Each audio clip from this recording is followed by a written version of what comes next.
President Trump taking a victory lap tonight, just hours after the House passed his gigantic tax and immigration bill. We're sort of celebrating like the biggest bill of its kind ever signed, and it's going to make this country into a rocket ship. Biggest tax cut in history, great for security, great on the southern border. Immigration is covered. We covered just about everything. What Trump failed to mention is that the nonpartisan Congressional Budget Office estimates the bill will leave almost 12 million Americans without health insurance. That bill now heading to the president's desk, where he is expected to sign it tomorrow on the 4th of July, Trump's self-imposed deadline. The bill passing with a razor-thin vote. The president could only afford to lose 3 House Republicans. He lost 2, including Kentucky Congressman Thomas Massie, who said this. Well, looks like the big bill's going to pass, but it wasn't beautiful enough for me to vote for it.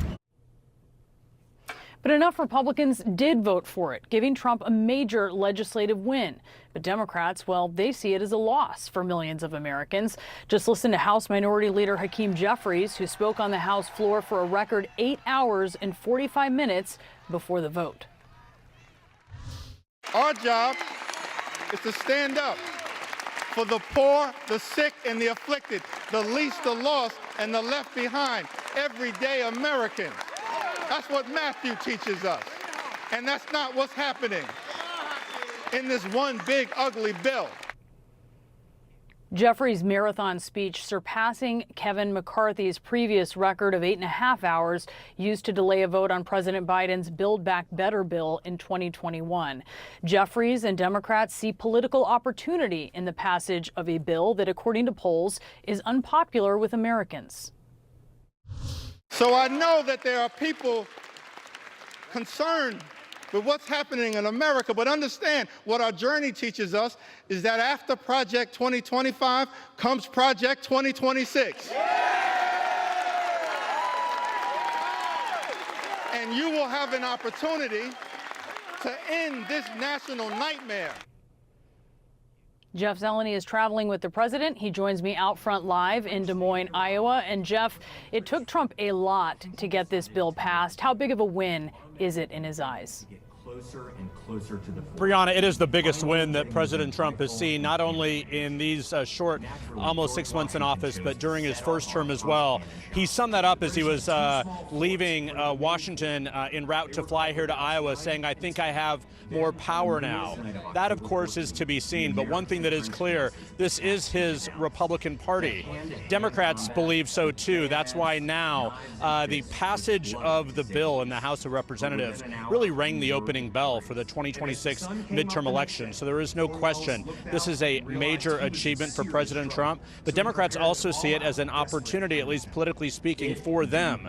So now the race is on to define this bill, to litigate what is inside of this bill. But as for the victory lap, President Trump has been long planning to come here to Iowa to kick off the America 250 celebration. I'm told a celebration he is playing a deep part in, a very big interest in over the next year. It's going to be effectively the Trump show of America's 250th birthday. But Brianna, the irony cannot be really understated here. President Trump began his political rise in Iowa 10 years ago this summer, right here on the very grounds of the Iowa State Fair, where his helicopter arrived and he was giving rides to children. It's when Republicans started to take him seriously. Well, today they absolutely do, of course. But many of those campaign trail promises about extending tax cuts and lowering taxes for others, removing taxes on tip and overtime, he made those pledges and now it will be signed into law. However, it's the Medicaid cuts, it's the social safety net programs that effectively have been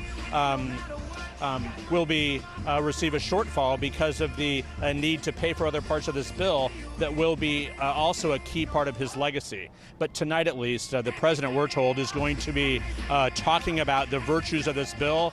And Brianna, he's scheduled to sign it tomorrow night at the White House in an Independence Day ceremony with a flyover, I'm told. Brianna? All right, Jeff Zeleny live for us in Iowa. Thank you.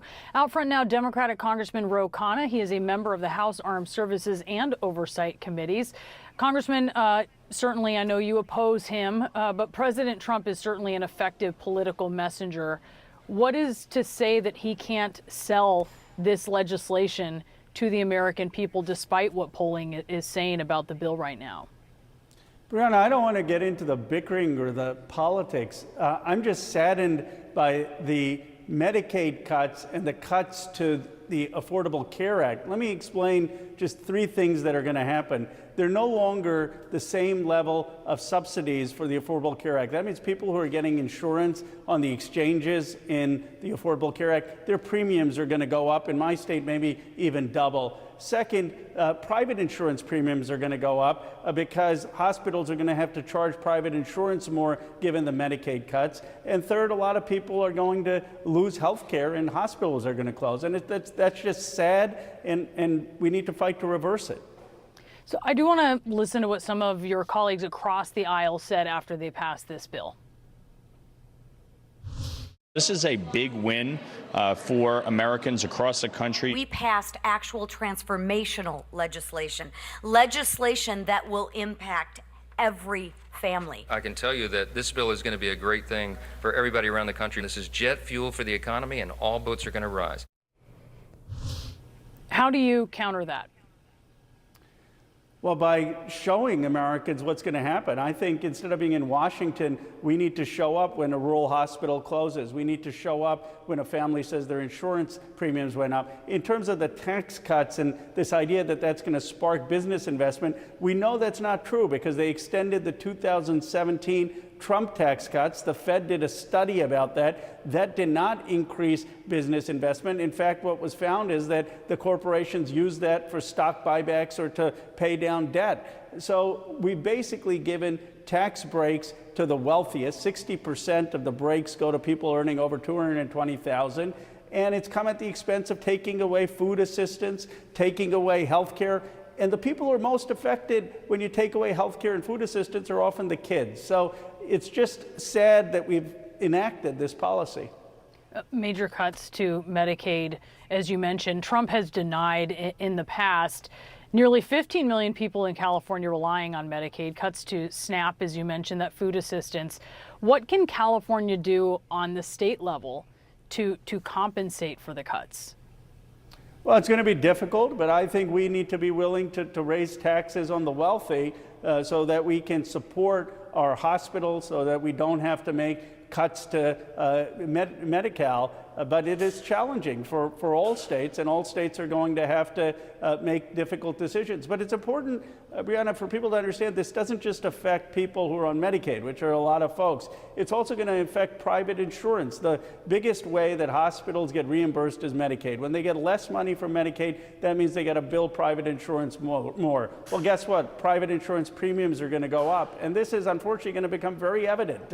You can't spin facts. And when people see they voted for Donald Trump to bring down their cost of living, and when they see their health care premiums are going up, I don't think they're going to be happy. We saw Hakeem Jeffries in a very visible display today on the House floor for several hours. What else will Democrats do to capitalize on the unpopularity of the bill? I think it's less about politicians speaking, less about me doing interviews like this, and more ordinary Americans telling their stories. You know, we need to show, not tell. We've got to show up where hospitals are being affected. We've got to show up where premiums are going up. We've got to show up and tell the story of families who were using these benefits to survive and what impact it's having on our kids. You know, the biggest investment we can make in America's future is our children. And you have a poverty trap when people lack health care, when they lack food assistance, that ultimately deprives America's kids of the future they need. Congressman Ro Khanna of California, thank you so much for being with us. Thank you, Brianna.